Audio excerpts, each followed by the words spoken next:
کہانی کا عنوان ہے نہر کنارے ہونے والی محبت۔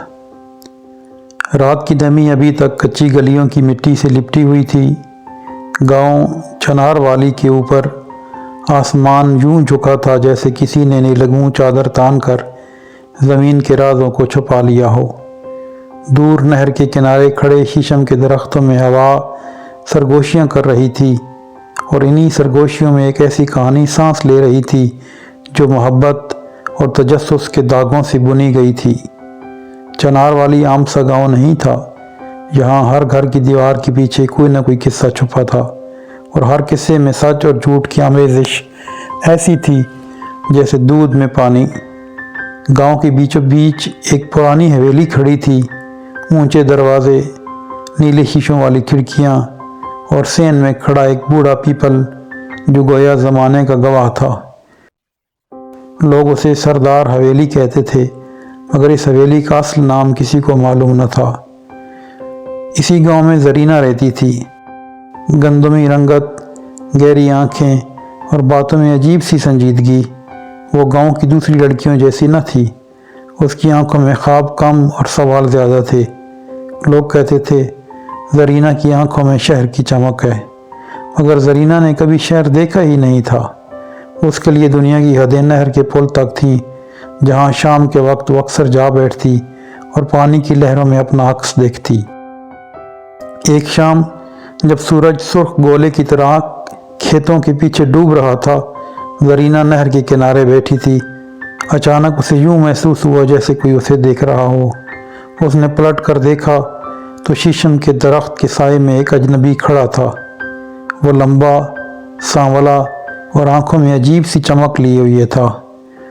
اس کے لباس سے اندازہ ہوتا تھا کہ وہ گاؤں کا رہنے والا نہیں۔ زرینہ کا دل ایک لمحے کو زور سے دھڑکا۔ گاؤں میں اجنبی کا آنا کسی معجزے سے کم نہ تھا۔ کیا تم روز یہاں آتی ہو؟ اس نے آہستہ سے پوچھا۔ زرینہ چونکی۔ آپ کون ہیں؟ وہ مسکرایا، مگر اس مسکراہٹ میں اداسی کی لکیر چھپی ہوئی تھی۔ میں عارف ہوں، شہر سے آیا ہوں، کچھ دن کے لیے حویلی میں ٹھہرا ہوں۔ سردار حویلی میں؟ زرینہ کے لہجے میں حیرت تھی۔ وہ تو برسوں سے ویران ہے۔ عارف کی آنکھوں میں ایک لمحے کو سایہ سا لہرا گیا۔ ویران چیزیں ہی تو زیادہ کہانیاں سناتی ہیں۔ یہ جملہ زرینہ کے دل میں اتر گیا۔ اس نے پہلی بار محسوس کیا کہ اس اجنبی کی آواز میں کوئی راز چھپا ہے۔ اگلے دن گاؤں میں خبر پھیل گئی کہ سردار حویلی میں کوئی وارث آیا ہے۔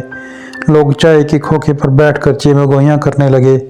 کہتے ہیں شہر سے ہے، سنا ہے حویلی بیچنے آیا ہے، نہیں وہ تو کسی کھوئی ہوئی چیز کی تلاش میں ہے۔ زرینہ ہر بات سن کر خاموش ہو جاتی، مگر اس کے اندر تجسس کی ایک چنگاری جل اٹھی تھی۔ چند روز بعد عارف نے زرینہ کو حویلی دیکھنے کی دعوت دی۔ پہلے تو اس نے انکار کیا، مگر پھر دل کے ہاتھوں مجبور ہو کر چلی گئی۔ حویلی کے اندر قدم رکھتے ہی اسے یوں لگا جیسے وقت تھم گیا ہو۔ دیواروں پر پرانی تصویریں جن پر گرد جمی تھی۔ ایک تصویر میں ایک جوان عورت کھڑی تھی جس کی آنکھیں حیرت انگیز طور پر زرینہ سے ملتی جلتی تھیں۔ یہ کون ہے؟ زرینہ نے تصویر کی طرف اشارہ کیا۔ عارف نے گہری سانس لی۔ یہ میری دادی تھیں، ان کا نام زہرہ تھا۔ میری نانی کا نام بھی زہرہ تھا، زرینہ کے منہ سے بے ساختہ نکلا۔ دونوں ایک لمحے کو خاموش ہو گئے۔ حویلی کی فضا میں جیسے کوئی پوشیدہ سچ سر اٹھانے لگا ہو۔ میں یہاں ایک خط کی تلاش میں آیا ہوں، عارف نے آہستہ سے کہا۔ ایک خط جو میری دادی نے اپنی بہن کو لکھا تھا، مگر وہ خط کبھی بھیجا نہ جا سکا۔ زرینہ کا دل دھڑک اٹھا۔ بہن؟ ہاں، وہ اس گاؤں میں بیائی گئی تھی، مگر خاندان کی دشمنیوں نے انہیں جدا کر دیا۔ زرینہ کو یوں لگا جیسے زمین اس کے قدموں تلے سے سرک رہی ہو۔ کیا ممکن ہے کہ اس کی نانی اور عارف کی دادی بہنیں ہوں؟ کیا ان کے درمیان کوئی ایسا راز ہے جو برسوں سے دفن ہے؟ اسی رات زرینہ نے اپنی ماں سے پوچھا، امی، نانی کی کوئی بہن تھی؟ ماں کے چہرے پر ہوائیاں اڑنے لگیں۔ یہ بات تمہیں کس نے بتائی؟ بس یوں ہی۔ ماں نے نظریں چرا لی۔ ہاں تھی، مگر وہ شہر چلی گئی تھی، پھر کبھی پلٹ کر نہ آئی۔ زرینہ کو یقین ہو گیا کہ معاملہ محض اتفاق نہیں۔ ادھر عارف بھی کسی الجھن میں مبتلا تھا۔ وہ اکثر رات گئے حویلی کے سین میں بیٹھا ستاروں کو دیکھتا اور اپنے آپ سے باتیں کرتا۔ اس کے دل میں زرینہ کے لیے ایک نرم گوشہ پیدا ہو چکا تھا، مگر وہ جانتا تھا کہ اس کی اصل نیت ایک راز کی تلاش ہے۔ ایک رات جب آندھی نے گاؤں کو اپنی لپیٹ میں لے لیا، حویلی کے پرانے کمرے کا دروازہ زور سے کھلا۔ عارف نے اندر جا کر دیکھا تو دیوار کے پیچھے ایک خفیہ الماری نظر آئی۔ اس نے لرزتے ہاتھوں سے اسے کھولا۔ اندر ایک پرانا صندوق رکھا تھا۔ صندوق میں کچھ زرد پڑے کاغذات، ایک چاندی کی پازیب اور ایک خط تھا، نامکمل مگر محفوظ۔ اگلے دن زرینہ بھی حویلی پہنچ گئی۔ اس نے عارف کو خط تھامے دیکھا۔ کیا ملا؟ عارف نے خط اسے تھما دیا۔ زرینہ نے پڑھنا شروع کیا۔ پیاری بہن زہرا، اگر کبھی یہ خط تم تک پہنچے تو جان لینا کہ میں نے تمہیں کبھی بلایا نہیں۔ الفاظ دھندلے تھے مگر درد صاف جھلک رہا تھا۔ زرینہ کی آنکھوں میں آنسو آ گئے۔ یہ تو میری نانی کی لکھائی ہے۔ دونوں ایک دوسرے کو دیکھتے رہ گئے۔ ایک ایسا رشتہ جو خون کا نہ سہی مگر تاریخ کا تھا، ان کے درمیان سانس لینے لگا۔ مگر کہانی یہاں ختم نہیں ہوتی۔ گاؤں کے کچھ لوگوں کو یہ قربت پسند نہ آئی، خاص طور پر وڈیرے کا بیٹا سلیم، جو برسوں سے زرینہ پر نظر رکھے ہوئے تھا۔ اسے عارف کا آنا کھٹکنے لگا۔ ایک شام سلیم نے عارف کو روکا۔ شہر کے لوگ گاؤں کی لڑکیوں کو بہلانے آتے ہیں پھر چھوڑ کر چلے جاتے ہیں۔ عارف کی آنکھوں میں پہلی بار غصہ چمکا۔ میں کسی کو بہلانے نہیں آیا۔ مگر سلیم نے بات نہ مانی۔ اس نے گاؤں میں افواہیں پھیلانا شروع کر دیں۔ زرینہ کی ماں نے اسے ڈانٹا، لوگ کیا کہیں گے؟ زرینہ نے پہلی بار سر اٹھا کر کہا، لوگ سچ نہیں جانتے۔ ادھر عارف کو بھی ایک اور سچ معلوم ہوا۔ اس کے والد نے حویلی بیچنے کا فیصلہ کر لیا تھا۔ ہمیں اس بوسیدہ جگہ سے کوئی فائدہ نہیں، انہوں نے فون پر کہا۔ عارف کے لیے یہ فیصلہ آسان نہ تھا۔ حویلی اب صرف اینٹ پتھر نہ رہی تھی، یہ اس کی دادی کی یاد، اس کی جڑوں کی نشانی اور زرینہ سے جڑی ایک ڈور بن چکی تھی۔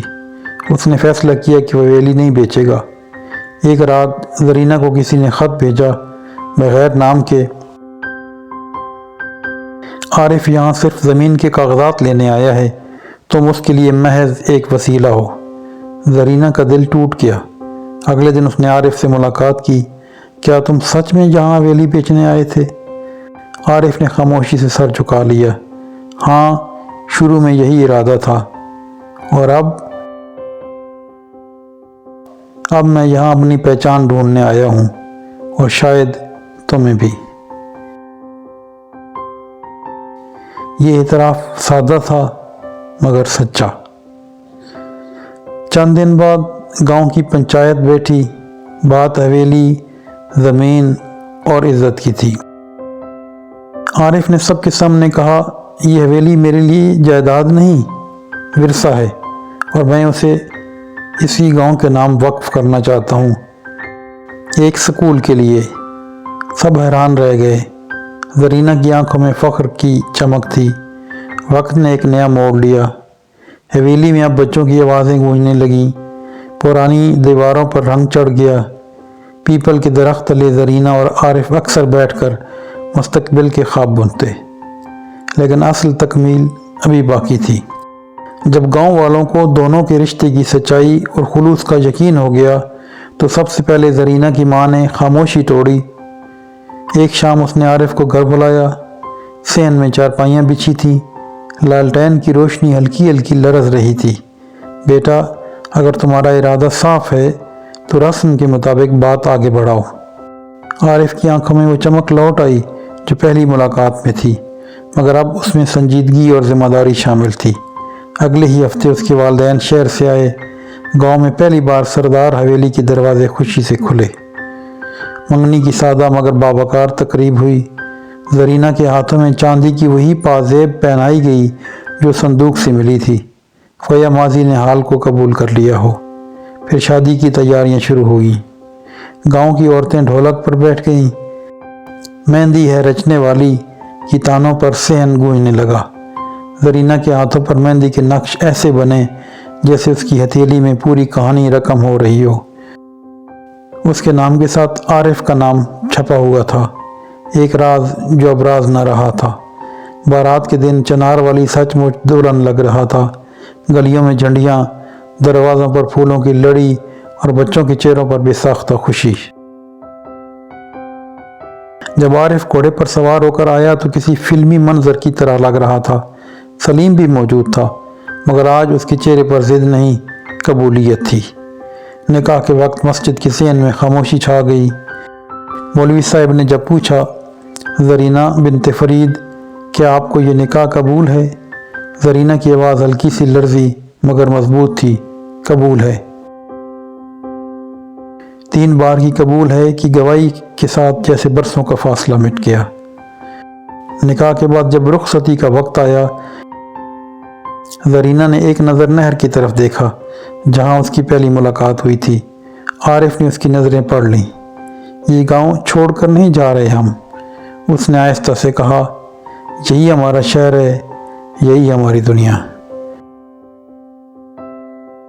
رخصتی آنسوں اور مسکراہٹوں کے سنگم میں ہوئی۔ سردار حویلی جو کبھی ویران تھی اب چراغاں سے جگمگا رہی تھی۔ صحن میں دسترخوان بچھے تھے، کہے بلند ہو رہے تھے اور پیپل کا درخت جیسے خوشی سے جھوم رہا تھا۔ چند ماہ بعد اسی حویلی کے صحن میں اسکول کے بچوں کی آوازوں کے ساتھ ایک اور آواز شامل ہوئی، زرینہ اور عارف کی ہنسی۔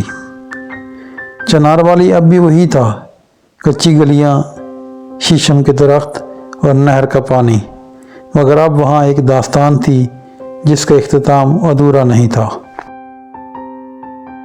کیونکہ محبت نے نہ صرف راز کھولا بلکہ ایک نئی شروعات بھی لکھی۔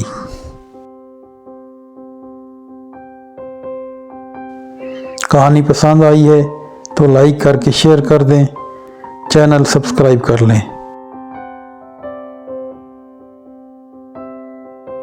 اپنا ڈھیر سارا خیال رکھیں، سلامت رہیں۔ آپ کا بہت شکریہ۔